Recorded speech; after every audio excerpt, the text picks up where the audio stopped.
Today is the first day I've gone out without the wheelchair because I walked on 2 feet to the car today, and I've got my short trousers on so you can see the prosthetic, and I'm about to go into the coffee shop I go into every Saturday. The girl that runs it has not seen the leg and has followed me all the way through the journey and made me promise that I would come in today on 2 feet. I've got from everywhere is just amazing. Everybody was really pleased to see me in the cafe, standing up again. Oh gosh, you're tall, you know, that sort of thing. We had a few jokes about standing on my toe, and you could stand on my left but not right. But a few people wanted to see what the leg looks like, so I will show you. Hang on.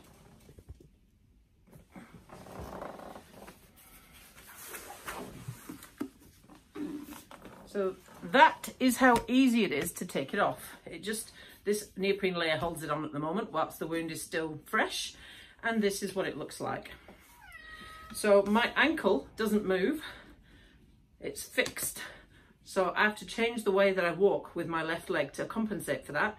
Plus the fact I don't have a calf and a toe, it means my glute and hamstring does more work to lift my leg than the right side. It feels really strange, but I suppose in time it will become my new normal. I've decided not to have the skin covering on this leg because it'll only last about 4 to 6 weeks, but on the next one I definitely will have a skin covering on here instead of the post, and that means that it will look more like a leg and I'll be able to wear leggings again. And when I'm not wearing the leg, I have to still wear this graduated compression sleeve, which helps to continue to reduce the size of my residual limb. On my rehab journey, I am working my way through a checklist of things that I need to tick off to get, firstly, back to where I was before I lost 2 feet. No, not 2 feet, 1 foot. And then, once I've got past that list, to get past that point to being better than when I had 2 feet and one that didn't work. So here is my list of things that I need to tick off in order to be on an equal par with where I was at before they cut my leg off.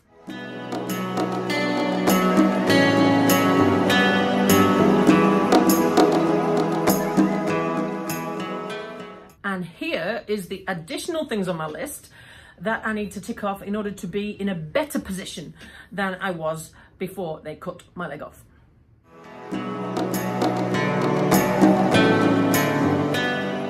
So today I'm able to tick another one of those off.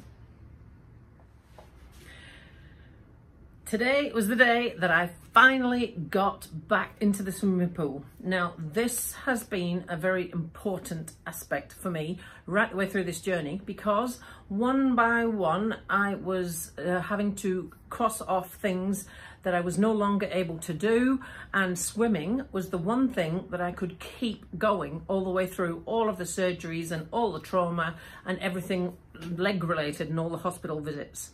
My surgical team knew how important exercise was to me, and so in between several of the surgeries they allowed me to go back in the pool with a waterproof dressing on and carry on swimming. So much so that every time I was allowed to do that for a few days in between surgery visits, I did 2K each day, and the 4 or 5 days in between the last attempted surgery and the actual amputation, I did 12K that week. So not being allowed to swim has been really hard for me mentally, and it's been something that I've been focused on getting back. And obviously because of the staph infection, it's been put off, and they've been very, very cautious because of all the troubles I've had with the leg, and kept saying no. Now yesterday they finally said yes. So today was the day I went to the pool, and here is what swimming looks like for an amputee.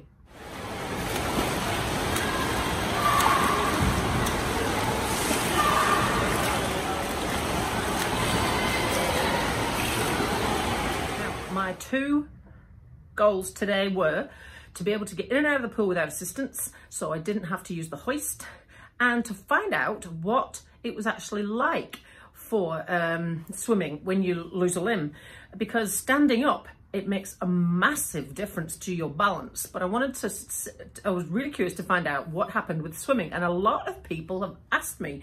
Everybody seems to want to know what happens with swimming. So I'll tell you. Now, unfortunately, I haven't got a great big story to tell because actually it was a lot more near to normal than I ever expected it to be. What I found was the roll and the balance for the breathing with your arm over when you're doing freestyle actually comes from the core, and your legs or no legs had no impact on the roll. Now, we wondered whether I'd roll over one side and keep on going because I was so much lighter on that side. But actually, when it comes to breathing and your arm strokes, it made no difference to me at all. Where I did notice it though was in the leg kick. Now, kick's never really that much of a focus for a triathlete, but when you don't have one anymore, you really do notice it. Now, I have been preparing for this by doing most of my recent months of swimming when I was allowed to, with no legs, with a pull buoy between my knees, so that my arms would get used to it. So from a swimming point of view, there was no bother for me. I could still swim.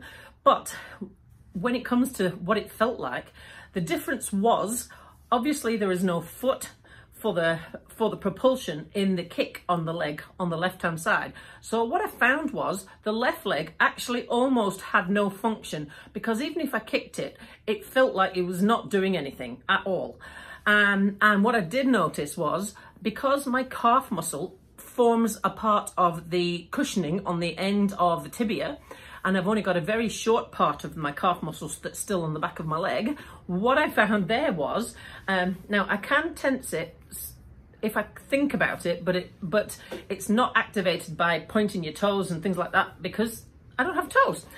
So it's usually lax most of the time, I've noticed. And when I was kicking, the calf muscle was moving in odd ways because of the water, and because it's not engaged, and because it's in a different position. And that was the weirdest thing of all, was the fact that the calf muscle was moving in a way that I wasn't used to, just literally from the force of the water. But other than that, the swim was actually just the same as it used to be before. I had to remember though, at the turn point at each end of the lane, that I only had one foot to push off of. Now, I don't know why I was doing it, but I would tuck up with both knees as if I was going to push off with 2 feet. And then I had to go, no, 1 foot. I suppose it's just habit and I'll get used to it. And then we had to work it out to get out.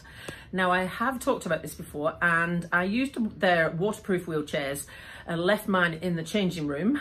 They have a disabled changing room, and the waterproof ones, they can go all the way into the water if you wanted to, but not obviously at the deep end. Now, I wanted to try my technique for getting out. One of the peer support volunteers had told me about this, and I was determined to not need assistance in and out and to not have to use the hoist. This was my first visit, so I took my husband to make sure I was safe and that if I got in, I could actually get out. And what I did was I used the ladders at the side of the pool that are cut into the side of the pool, and the 2 handles. Now remember, I've only got 1 foot, so I need 2 handles, and put my foot up on the highest rung I could reach, pulled myself up, kneeled on the side, and then stood up. And it was easy as that. And then the wheelchair was parked right there by the steps, and I just turned around and sat on it. Easy peasy. Getting in, now I had to think about this because I'd never really thought about getting in and how different it might be. So I did this. I still used the 2 rails where the steps were cut into the side of the pool. Now they have a high and a low rail, and it was like doing a tricep dip.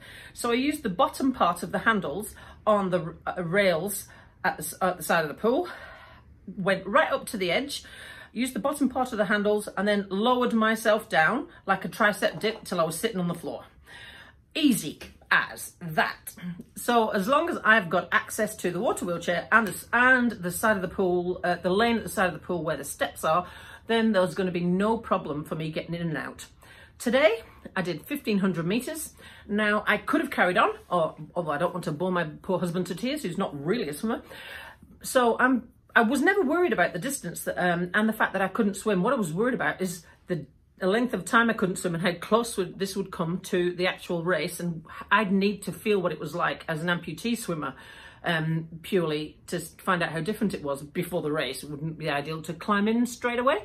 So I'm feeling really positive because it all went well and I could knock out 2K no problem once my shoulders had gone over the what the hell is this, and everything was fine. So I'm feeling really, really happy today.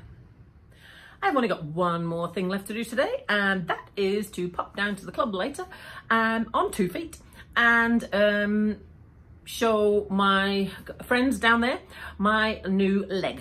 Now, there are a couple of friends down there that have been supporting me and came all the way up to Dunedin to visit me on one of those occasions when I was really sick, and brought me a whole lot of entertainments and things like that, and haven't really seen much of me since, here and there, and I've been in a wheelchair. So I'm going to walk into the club today on 2 feet so that they can see the new me. So I'm looking forward to that. Anyway, I'm not really sure that today could have got much better. So I updated my swim card and I bought a new concession. We were, how many shall I get? She said she'll buy them in 10 or 25. How long have you got? A year? My husband said, she'll have 25 used before the end of the month. You never know, I might have. Anyway, have a lovely evening. I'll talk to you soon.